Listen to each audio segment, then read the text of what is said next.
तब कौशल घाट पर तैयारी सब कुछ बढ़िया से कर दिलिए ना? हाँ भैया, सब कुछ एकदम अच्छा सा भ गेल अछि। अहाँ कनिको चिंता नहीं करू। वाह बहुत अच्छा। अच्छा ये रहमान के उदास से हो? अहाँ तो जानते छे भैया, एकर शादी के 5 साल भ गेल, मुदा अखन तक एको गो संतान नहीं भेल। अही चीज के लके ई बहुत दुखी में रही छे। अच्छा अहाँ हमरा साथ आओ। रहमान, ए रहमान, तोहर दुख समझ सके छो यार। हम तोरा खातिर कुछ करे ले चाहे छो। कौन चीज भैया? देख भाई, हम सब छठ करे छी और अई बेर के छठ तोहर संतान खातिर करबो। लेकिन हमर तोर धर्म तो अलग अलग छे ना, और तोरा तो थाहे छो कि हमरा छठ के बारे में किछो था नहीं छे। सुना, तोरा कुछ न करे के छे। तोरा से जे भी हेते ना तू पूजा में सहयोग कर दिहा। और हाँ, अपन परिवार के लके तू छठ घाट पे आबिहा। प्रेम से बोलो छठी मैया की।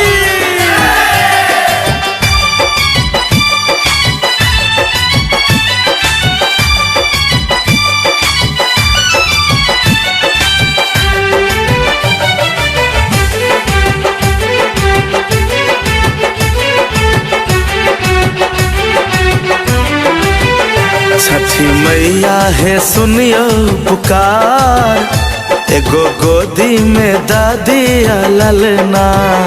छठी मैया है सुनियो पुकार, एगो गोदी में दादी ललना।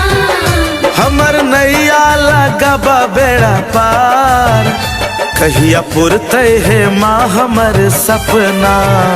छठी मैया है सुनियो पुकार, एगो गोदी में दादी ललना।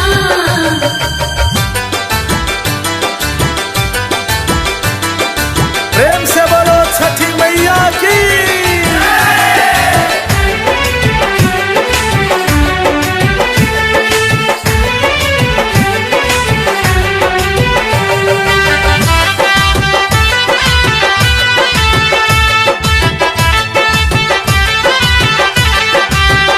माँ मंगै छीन सोना आ चांदी, बेटा बिना कोना काटब जिंदगानी। माँ मंगै छीन सोना आ चांदी, बेटा बिना कोना काटब जिंदगानी। जिंदगानी लोग मारे छे ताना हजार, एगो गोदी में दादी ललना। छठी मैया है सुनियो पुकार, एगो गोदी में दादी ललना।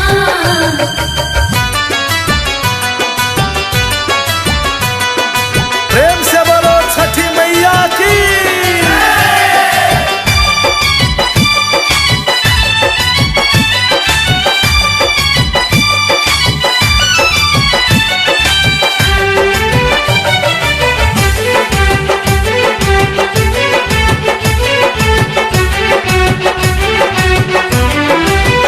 साल साल मैया छठ हम करे छी, सुपली भर भर कारग हम दै छी।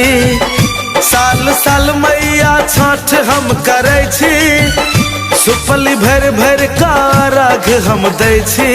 अर्घ हम दै छी। सनु नवल करे बिनती बार बार, एगो गोदी में दादी ललना। छठी